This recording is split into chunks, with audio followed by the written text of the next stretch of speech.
Atividades internas, bolinha, formação de conceitos, bolinha, criando mapas mentais, bolinha, orientação auditiva, bolinha, ecolocalização, bolinha, audiogramas, bolinha, técnicas de autoproteção, bolinha, técnicas de guia vidente, bolinha, técnicas de bengala. Ok, finalmente nós chegamos no último vídeo dessa série.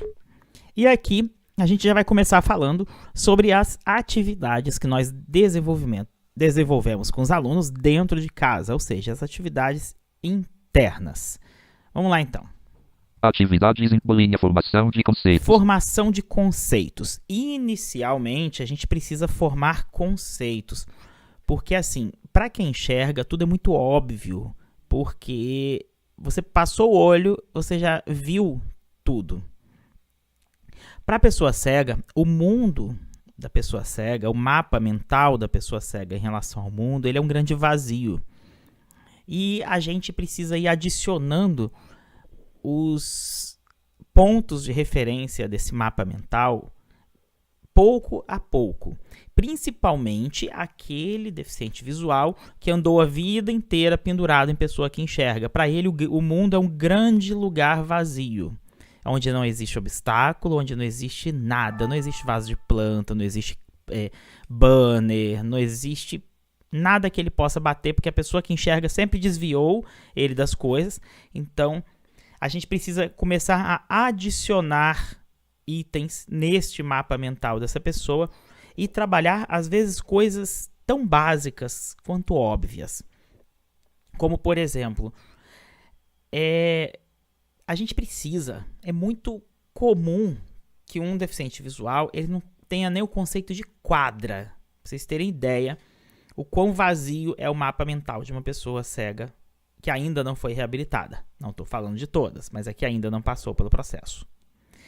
E, principalmente, dos cegos congênitos, aqueles que perderam a visão na primeira infância e que não possuem memória visual. Então, por exemplo, para a gente trabalhar os conceitos, muita coisa a gente precisa de miniaturas para poder representar o grande. Por exemplo, você só vai conseguir entender o que é um ônibus se você tiver um ônibus de brinquedo. Você só vai conseguir, às vezes, entender o que é um conceito de quadra e ruas e cruzamentos se você mandar o aluno ir ali e colocar a mão na parede do banheiro que tem azulejos, ou na parede da cozinha, ou no chão, que tem pisos. Então, a gente vai fazer isso para poder o aluno entender que no meio desses pisos são os quarteirões e que as linhas que cruzam, né, os pisos do chão, o azulejo da parede, elas são as ruas e que as calçadas são a parte que estão próximas das ruas destes quarteirões, contornando todo esse quadrado. Quando a gente começa a dar esse ponto de referência a partir de objetos concretos, ele começa a conseguir entender melhor o conceito de rua e que muitas ruas ou elas estão indo, ou elas estão voltando, ou tem rua que passa carro indo e voltando, e que ele tem que chegar até próximo de um cruzamento para poder fazer a travessia, que geralmente as faixas de pedestre estão próximas dos cruzamentos, e ali o motorista precisa frear, enfim. Essa questão aí do piso do chão para poder representar os quarteirões e as ruas é uma coisa que parece até boba de tão simples, mas que faz muita diferença na cabeça de um deficiente visual que mal conseguia imaginar o que era uma quadra. Wagner, será que isso existe? Sim, na primeira infância isso existe. Até na adolescência, às vezes a pessoa está fazendo uma aula de mobilidade com 16 anos e esqueceram simplesmente de trabalhar o conceito de quadra com essa pessoa. Então, é muita coisinha que quem não vive a deficiência visual não sabe dessa questão desse mapa em branco e que precisa trabalhar conceitos muito primários para depois você começar a incluir conceitos mais complexos em cima desses, tá? Atividades internas. Bolinha formas, bolinha criando mapas mentais, bolinha orientação auditiva, bolinha ecolocalização. Ok, orientação auditiva e ecolocalização são 2 módulos separados que tem no curso. Vocês já pararam para pensar alguma vez na vida de vocês que a gente só tem duas orelhas, uma apontando para a direita e uma orelha apontando para a esquerda. Então, como que alguém vai conseguir identificar se o som está na frente ou atrás da pessoa, se a orelha só aponta uma para um lado ou para o outro? Como que você identifica se o som está em cima ou embaixo? Mesmo para os cegos que já têm esse conceito de orientação auditiva desenvolvido, vocês já pararam para pensar nisso alguma vez? Como que o cérebro entende se o som está em cima, embaixo, na frente e atrás, se a minha orelha só aponta para a direita e para a esquerda? Isso é por causa da deformidade sofrida pela onda sonora ao passar pela concha da nossa orelha, que ela tem um formato todo peculiar de cada lado. Então, por cada lado que esse som chegar na nossa orelha, ele vai sofrer uma deformidade diferente e o cérebro precisa aprender a processar essas variações de frequência sonora. Então, essas percepções de cima, baixo, trás, frente, elas não são inatas de ninguém, mas elas podem ser aprendidas por qualquer pessoa. Eu vou até passar uma dica logo, uma das coisas que a gente fala no curso, que eu tô entregando muita coisa do curso aqui para vocês. Cabelo comprido é uma coisa que interfere, tá? Então, se uma pessoa está com cabelo cobrindo a orelha, possivelmente vai ter uma orientação auditiva pior do que as pessoas que estão sem nada por cima da orelha. E isso é o motivo pelo qual mulheres cegas têm uma orientação, por via de regra, uma orientação auditiva pior do que a dos homens cegos. Não é porque o homem é mais do que a mulher, não. É porque o cabelo da mulher está por cima da orelha, é só isso. Mas não adianta tirar e achar que vai funcionar no primeiro dia, tá? Orientação auditiva é uma coisa que ela é aprendida, e esse aprendizado precisa de tempo e do método correto, da técnica correta, do estímulo correto. Então, já ficaram em algumas dicas importantes da parte de orientação auditiva. Aí, lógico que a gente vai trabalhar 1 milhão de exercícios para isso, que eu não vou parar aqui para desenhar cada um dos 30 exercícios. A outra parte é da ecolocalização, que não é a mesma coisa de orientação auditiva, totalmente diferente. Orientação auditiva é você saber identificar a direção do som. Ecolocalização é você saber trabalhar com o espelhamento do som, coisa que pessoas que enxergam não possuem essa habilidade desenvolvida. Por isso que eu bato tanto na tecla que quem enxerga não pode ensinar para quem enxerga sobre como é ser cego. Isso não faz sentido, isso é incoerente.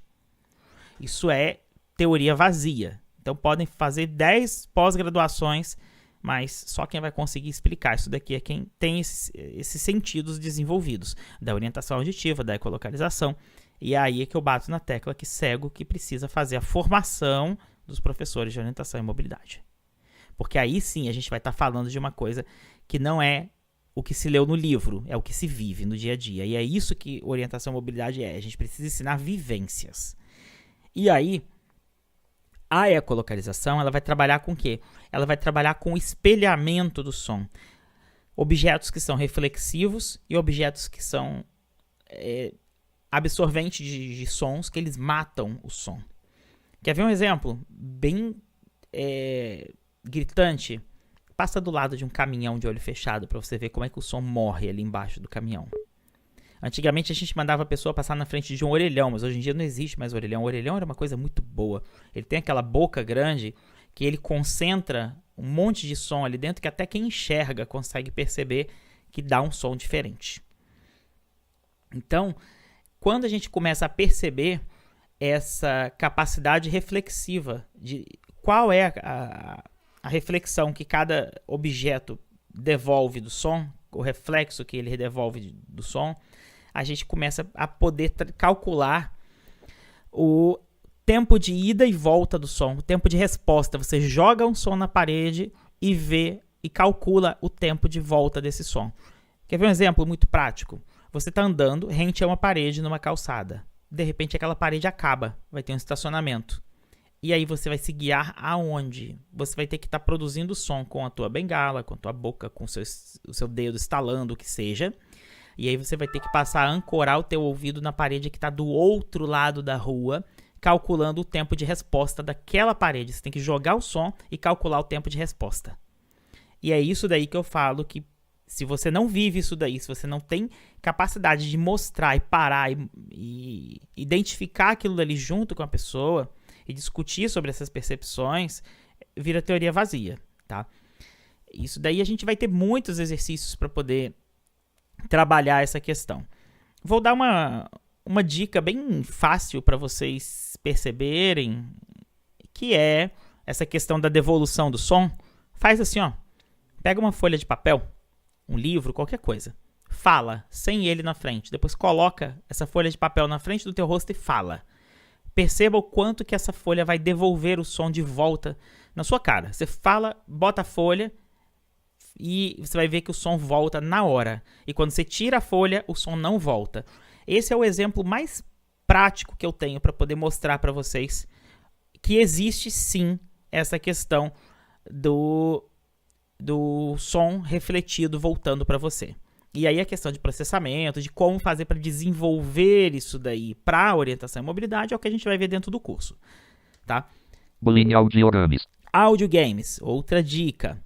Em 2006 a 2010 eu coordenei um projeto criado por mim no Brasil chamado Audiogames. A página se chamava audiogames.com.br. Depois eu entreguei esse projeto para 2 colaboradores, Maurício Almeida e Sara Barreto Marques, que eles mataram o projeto completamente. Era um projeto muito legal. Eu vou ver se eu disponibilizo esses audiogames na página do portal, porque a gente produziu muita coisa na época. E são jogos de videogame adaptado para cego. Jogo de corrida de carro, jogo de tiro, jogo de nave espacial, joguinho de aventura. Enfim, tudo que é jogo de videogame adaptado para cego. É muito legal. E esses jogos, eles trabalham a mesma coisa dos videogames, só que os videogames é por meio visual e os audiogames é por meio auditivo. Então você vai ter que fazer tudo aquilo de lá, você vai ter que evitar que o seu carrinho bata no outro, que bata na parede, você vai ter que acertar a bola no jogo de bola para poder você fazer gol, para você jogar ping-pong, para o que seja. Você vai ter que dar tiro nas naves espaciais, nos joguinhos de Guerra nas Estrelas. Então, é coisa que quando a gente começa a ficar bom mesmo nesses jogos, a gente começa a ter um reflexo mais rápido. Para todos os sons que a gente ouvir, a gente vai ter uma reação muito mais rápida. Então, a gente começa a trabalhar não só a questão da orientação auditiva, mas também a respostas, a reações rápidas para estímulos sonoros. Porque na rua vai acontecer esse tipo de coisa. Você, às vezes, vai perceber que aconteceu alguma coisa na tua frente e que você precisa tomar uma decisão rápida. Tipo, você está atravessando uma rua, dobrou um carro na esquina, e agora? Você faz o quê? Você senta no chão, espera ele passar por cima e fica chorando? Não pode, você tem que tomar uma decisão. E aí é nisso daí que os audiogames vão contribuir para a orientação e mobilidade, tá? Pessoas boas de audiogames, elas têm uma probabilidade muito maior de serem bem reabilitados do que pessoas que têm muita dificuldade com os audiogames. Vamos lá, depois eu vou colocar isso daqui na página, vocês fiquem atentos na página do portal ou se inscrevam no nosso boletim, que depois, na hora que tiver tudo disponível, eu aviso no boletim do portal. Bolinha, técnicas de autoproteção. Técnicas de autoproteção é uma coisa que a gente treina dentro de casa, né? Proteger o rosto quando for abaixar para não bater na mesa, para não bater na ponta da pia. E outros tipos de técnicas de autoproteção para que a gente não esteja se acidentando e nem mesmo batendo em parede, batendo em ponta de mesa e tudo mais, e nem derrubando as coisas dentro de casa e muito menos na casa dos outros, né? Então é necessário, e essas questões da autoproteção, ninguém precisa de uma instituição para praticar isso daqui, você pratica dentro de casa, você precisa entender o conceito e mesmo assim, o dia que você vier a errar, mas o professor não está aqui para olhar, eu te prometo que o dia que você bater uma vez um nariz porque você abaixou da maneira errada e não fez uma técnica de autoproteção, não sou eu que vou ter que ir ali te dizer que você tem que fazer, não. A primeira pancada que você deve, você vai lembrar que você tinha que fazer isso daí e não fez, e que você sabia o que deveria ser feito. Então não fez e se machucou, não é porque é cego, não é porque não tinha ninguém cuidando, não, é porque foi negligente mesmo. Próximo. Bolinha, técnicas de guia vidente. Técnicas de guia vidente é uma coisa que a pessoa vai praticar com a própria família, né? aqueles códigos de passagem estreita, quando tem que passar num local que não dá para passar dois, subir degrau, descer degrau, isso aqui tudo ele pratica com a própria família, tanto dentro de casa quanto quando vai sair com a família. E aí olha que legal, ele não está praticando com o professor, ele está praticando com a família, ele está ensinando isso daí para o pai, para a mãe, para o irmão, e eles são as pessoas que vão conviver com esse deficiente visual para o resto da vida. Então, ninguém melhor do que a própria família para poder aprender isso junto com a pessoa e praticar junto com ela. Se a família vai praticando junto, essa família vai funcionando cada vez melhor e a família vai acreditando na reabilitação do deficiente visual e incentivando, porque está vendo que está tendo retorno, que está valendo a pena. Descendo. Bolinha, técnicas de bengala. Técnicas de bengala. Onde que se começa praticando técnicas de bengala? Dentro de casa, no quintal de casa, dentro do seu prédio. Não precisa nem ir lá no pátio do prédio se for muito grande. Começa indo ali no elevador, voltando, indo na portaria, voltando. Ah, e se eu ficar perdido? Sim, vai passar uma nave espacial por cima de você e vai te matar porque você ficou perdido no corredor do seu prédio. Então, é assim, que diferença faz? Se você ficar perdido ali, você vai pedir ajuda para a primeira pessoa que passar. Ou você vai estar fazendo isso junto com a sua família. E o dia que não tiver com a família também, aprende a pedir ajuda. Você está dentro do seu prédio, está dentro da sua casa. Não tem o que se preocupar. E o dia que for para a rua também, a gente vai ter que aprender a pedir ajuda. É isso que o deficiente visual faz. Ninguém é 100% autônomo. Todo deficiente visual que viaja para qualquer lugar do mundo, a primeira coisa que ele aprende é pedir informação, pedir ajuda. É isso que diferencia as pessoas que vão mais longe daquelas que não conseguem, talvez, ir ali na esquina e voltar. É porque às vezes as pessoas são tão prepotentes que não sabem ter a humildade de pedir ajuda. Aquelas pessoas com deficiência visual que sabem que precisam de ajuda de vez em quando e que pedem essa ajuda, elas se acidentam muito menos do que aqueles todos poderosos que gostam de andar correndo, dizendo que nunca precisa de ajuda. Esses daí é até divertido quando a gente vê quebrando o nariz, abrindo o supercílio, porque sinceramente merece. Orientação e mobilidade, autonomia, não é você fazer tudo sempre sozinho, é você saber tomar a decisão do que é mais seguro para você em cada momento da sua vida, tá bom?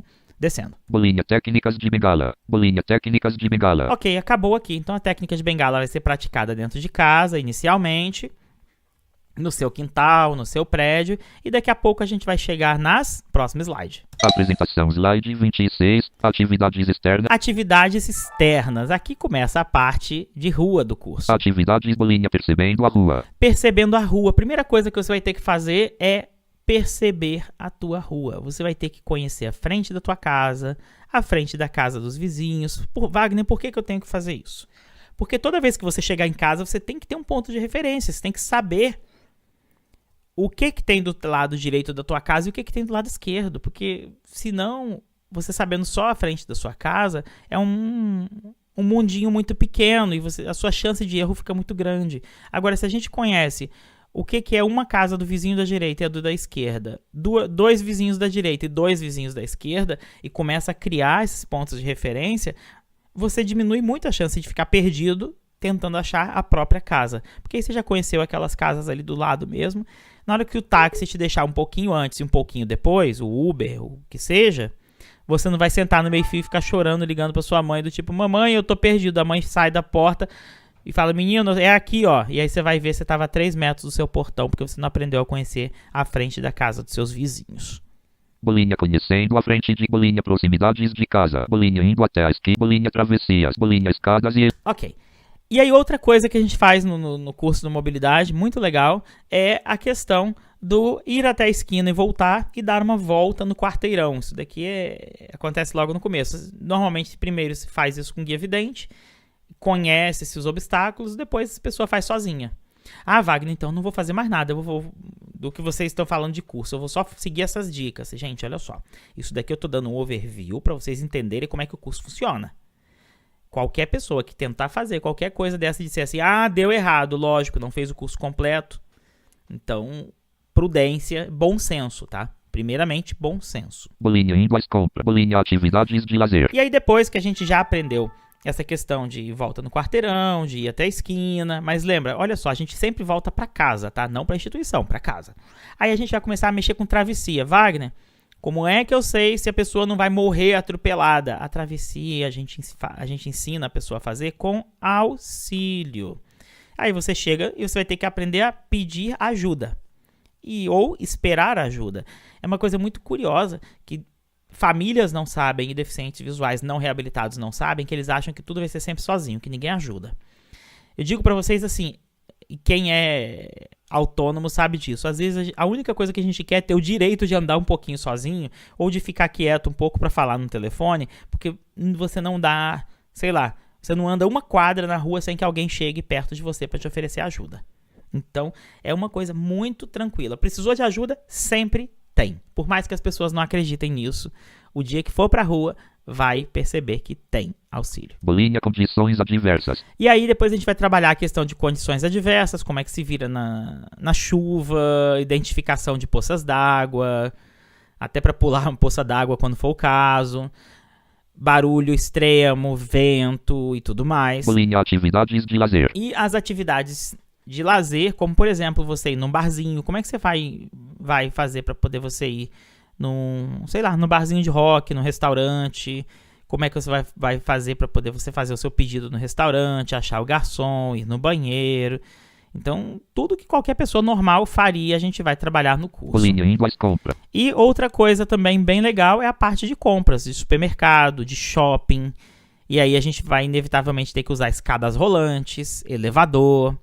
E tudo isso daí a gente vai trabalhar bem detalhado depois dentro do curso. Apresentação, slide 27, questões conhecidas. Questões conhecidas, vambora, estamos quase terminando. Questões com bolinha, como um professor que não conhece a cidade do aluno vai orientar sobre uma cidade que ele não conhece. Ah, essa pergunta aqui, ela é clássica. Como que o professor à distância vai orientar o aluno de uma cidade que ele não conhece? Essa daqui é clássica. É simples. O presencial te ensina a decorar caminhos, o online te ensina a explorar. O presencial quer que você decore. E o dia que você não conseguir decorar, você vai ficar perdido e não vai nem trabalhar. Tem até uma história bem legal de uma aluna nossa, formada por nós, que estava conversando com uma pessoa, se eu não me engano, de Santos, algum dia. E essa pessoa... ela virou pra essa pessoa, a pessoa tava criticando, né, o online. Ah, você fez online? Sim, eu fiz online. E você fez aonde? Ah, eu fiz presencial em São Paulo. Beleza. Então, vou fazer o seguinte. Te dou uma passagem, você vem aqui na minha cidade me visitar? Ela falando. E a pessoa falou assim, não, eu não vou não, porque eu tenho medo, eu não conheço, eu não aprendi isso não. Eu só aprendi a ir pro trabalho e voltar. Presencial. Ensinou a ir pro trabalho e voltar. Sim, e falando em trabalho... Não, final das contas, ela falou assim, tá, então tudo bem. Então, se você me der uma passagem para ir aí, eu vou. Eu fiz online, eu tenho coragem de ir, eu não tenho medo disso. E, inclusive, teve até uma greve de metrô esses dias em São Paulo e a pessoa deixou de ir pro trabalho porque ela não sabia de ônibus, porque o presencial só ensinou ela a ir de metrô. Aí é aquela coisa, o dia que a grama mudar de cor de verde para azul, a pessoa morre de fome, né? Então, é essa diferença do... você ir para um local que você não conhece, porque você aprendeu a explorar, você aprendeu a pedir informação, você não precisa decorar caminhos. Se eu fosse decorar caminhos, eu não teria ido parar na Alemanha, que eu morei lá em 2007, 2008. Se eu só trabalhasse com caminhos decorados, igual os presenciais ensinam, principalmente os de São Paulo, eu não teria ido parar na Argentina, em Cuba, na Venezuela, na Espanha, na França, na Itália e tal, porque o meu professor de orientação e mobilidade não me ensinou. Gente, por favor, né? A gente não precisa trabalhar somente com caminhos decorados. Cegos não são robôs para ficar indo e voltando pelo mesmo caminho. Vamos parar de ficar ensinando a aluna a trabalhar com caminho decorado, que depois o dia que uma pessoa convida a outra para poder ir na cidade dela, para poder viajar, para conhecer, ela vai dizer que não sabe porque o professor de orientação e mobilidade não ensinou. Então, vamos mudar a forma de ensinar orientação e mobilidade no Brasil, fazendo favor? Vamos começar a ensinar as pessoas a explorar o ambiente ao invés de decorar caminhos? Bolinha, como o profissional vai garantir a segurança do aluno para evitar quedas e acidentes? Como o profissional vai garantir a segurança do aluno para evitar quedas e acidentes? Eu vou falar primeiro de quedas. A questão queda, ela é provocada por bengalas curtas. Pessoas que usam bengalas curtas têm medo de queda. Pessoas que usam bengala no padrão americano e no padrão europeu, igual ao dos cursos do portal, ele já sabe onde está o perigo. Porque a bengala dele é maior do que o padrão brasileiro. Como vocês já viram no vídeo da descrição, eu vou deixar aqui de novo na descrição desse vídeo a história da bengala mais longa. E também tá lá no capítulo do Daniel Kish, do nosso livro, que tá no nosso site. É só entrar lá no site e pegar. E ler o capítulo do Daniel Kish sobre a ecolocalização. Lá fala também sobre bengala. E, mas Wagner, e se ele se acidentar? É assim, a questão queda, primeiramente. Primeira coisa, você tem que aprender a cair. Qualquer atleta de judô, primeira coisa que aprende na aula de judô, cair. Então você tem que aprender estabilidade, como que você vai fazer para você não cair com facilidade. Eu, particularmente, eu não me lembro a última vez que eu caí na vida. Eu lembro que eu teve uma vez que eu ralei a mão, acho que eu devia ter lá meus 15, 16 anos. Faz mais ou menos uns 20 anos que eu não tomo uma queda na rua. E aí, a gente vai então ensinar essa pessoa a usar uma bengala maior, a usar um calçado que seja mais seguro. E assim, o dia que, por acaso, ele enfiar o pé num buraco, é porque ele negligenciou a técnica. E aí a culpa é de quem? É do professor? A culpa é de quem negligenciou a técnica. Ai, caiu e bateu o joelho no chão. Sim, quanta criança não cai e bate o joelho na creche? Gente, a gente, por mais bem reabilitado que seja, de vez em quando acontece algum acidente. Quero saber daqui qual cego bem reabilitado, aqueles que andam tudo sozinho, nunca bateu de cara em alguma coisa. Vamos falar aqui de cego para cego? Qual cego que nunca chegou em casa escorrendo sangue da sobrancelha? De vez em quando acontece. Todo cego, que sabe andar sozinho, sabe que a gente fala que cego que é cego tem sempre uma marquinha na testa, né? Então, ninguém nunca tá livre de acidente, tá? Já aconteceu uma coisa comigo em 2013, na cidade de Campos, no Rio de Janeiro. Eu tava no ponto do ônibus. Um ônibus veio, bateu no poste, não sei nem como é que ele conseguiu fazer isso. O poste caiu do meu lado, bateu no muro do hospital, que eu tava esperando o ônibus na frente do hospital. Caiu um monte de cabo de alta tensão próximo de mim. E aí? Eu saio dali como? E será que o professor de orientação e mobilidade ensina isso? De vez em quando acontecem coisas desse jeito. Ah, Wagner, se tiver um cabo de alta tensão, gente, olha o exemplo que aconteceu comigo. Ali eu tive que ficar quieto, esperar para poder ter certeza que o cabo não estaria energizado. E aí eu, por mim, teria esperado até a companhia de luz chegar para poder ter certeza. Eu não teria pulado aquilo dali. Mas te digo que eu não sei nem como uma pessoa que enxerga foi me auxiliar e me tirou dali, tá? Mas isso daí é uma coisa que pode acontecer com qualquer um, com qualquer pessoa. E não importa se você está numa aula de mobilidade ou seja, se passaram 20 anos depois, pode cair um cabo de alta tensão na sua frente, caiu na minha. E aí a responsabilidade é de alguém. Isso aí é uma coisa que, infelizmente, não tem como se prever, sabe? Então, de vez em quando, acidentes acontecem, de vez em quando um carro bate no outro, acontece alguma coisa desse jeito. E nunca ninguém vai conseguir prever todas as situações. O dia que você ensinar alguém como é que ele vai se livrar, talvez, de um acidente de carro, o avião dele cai. Então, quando tem que acontecer, acontece, tá? Bolinha, mas e se tiver um cabo de alta tensão? Aqui, ó, do cabo de alta tensão, que era a minha história ali, que caiu o poste do meu lado. Bolinha, mas e se tiver um cabo? Aí acabou aqui, próximo slide. Apresentação, slide 28, meios de transporte, bolinha, aplicativos de transporte, bolinha, uso. Meios de transporte, aplicativos de transporte, e aí a gente vai ter aqui, por exemplo, a questão do Uber, é uma coisa que tem salvado a vida de muita gente hoje em dia. Recomendo, sinceramente, que todo mundo aqui use Uber. Não para sempre, né, mas é bom ter um Uber no celular. É o aplicativo mais acessível de transporte que existe para deficiente visual. Eu acho que todo mundo deve aprender isso. E aí depois aqui vão vir os outros meios de transporte, que a gente vai ensinar a pessoa a questão de conhecer um ônibus parado, ir lá e ver onde é que é a porta de entrada, de saída, com a ajuda do familiar, né? Aí depois vão vir os VLTs, o ônibus de viagem, uma barca no Rio de Janeiro. Ah, Wagner, a pessoa vai cair na água, é só se ela abandonar o auxílio e sair correndo e pular de cabeça dentro da Baía de Guanabara. Porque, por via de regra, você chegou na entrada das catracas das barcas, é o funcionário que vai te guiar. Dali pra frente, técnica de guia evidente. Então, as coisas são bem mais simples do que se imagina. As pessoas fazem tempestade em copo d'água, imaginando um mundo horrível que, na verdade, só existe na cabeça delas. Na prática, tudo é muito mais simples do que parece. Vou até passar logo aqui. Depois a prova final aqui do nosso curso vai ser fazer uma viagem interestadual de ônibus para um local onde a pessoa não conheça. Aí a gente faz Réveillon do Portal, o pessoal vai às vezes para Bento Gonçalves, para o Nordeste, e faz encontro dos alunos, e é uma coisa muito legal. Próximo slide. Apresentação, slide 29, Elaine buscando. E aí aqui agora tem uma coisa, eu vou fechar esse slide com isso daqui. É muito legal isso daqui.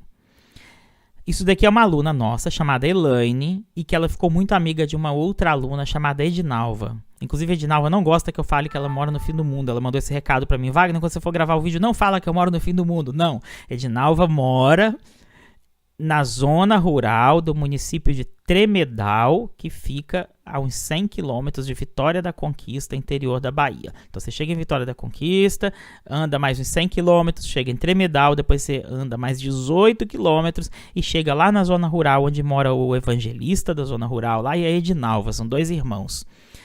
Percebam, como a Edinalva não gosta, que eu diga, quase no meio do nada. Mas falando sério, zona rural mesmo, tá? E eles fizeram o curso, e isso daqui é um vídeo da Edinalva. Pela primeira vez na vida ela andou de avião e foi sozinha visitar a melhor amiga dela, que é a Elaine, que está morando em João Pessoa. E aí, vocês vão ver aqui a Elaine toda feliz, indo buscar a amiga dela no aeroporto, e a Edinalva chegando, e no meio do vídeo as duas se abraçam, começam a chorar, e é assim, sabe aquele choro do desespero, do... Eu pensei que eu fosse morrer, mas eu consegui. Deu certo, eu cheguei viva.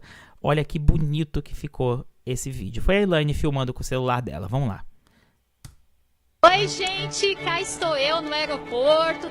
Estou aqui no aeroporto esperando minha grande amiga, que eu só vou falar o nome quando ela chegar, tá? Pra deixar vocês bem curiosos. Uhul. Minha amiga.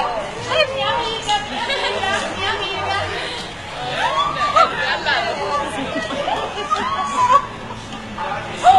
As duas se abraçam, começam a chorar.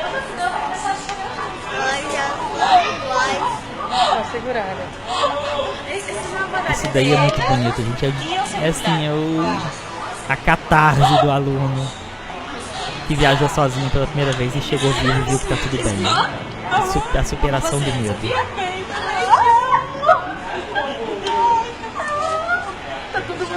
Tá? Tô filmando, então só pra te avisar. É uma coisa muito linda esse tipo de coisa. Meus olhos, sinceramente, enchem d'água quando eu vejo uma coisa dessas. Porque, assim, eu sei o que esse choro significa. É aquela sensação do... Eu não acreditava que eu fosse conseguir fazer isso, mas eu fiz. E ela foi, e ela conseguiu, e morava nada mais, nada menos do que na zona rural do interior da Bahia. Pegou um avião sozinha pela primeira vez e foi. Eu quero saber quantos alunos do presencial têm coragem de fazer isso daqui. Quantos alunos do presencial, quantas pessoas que moram na zona rural do interior da Bahia têm acesso a um curso de orientação e mobilidade, tá? Eu vou parar esse vídeo daqui, porque ele já tá grande, e eu faço o finalzinho no próximo.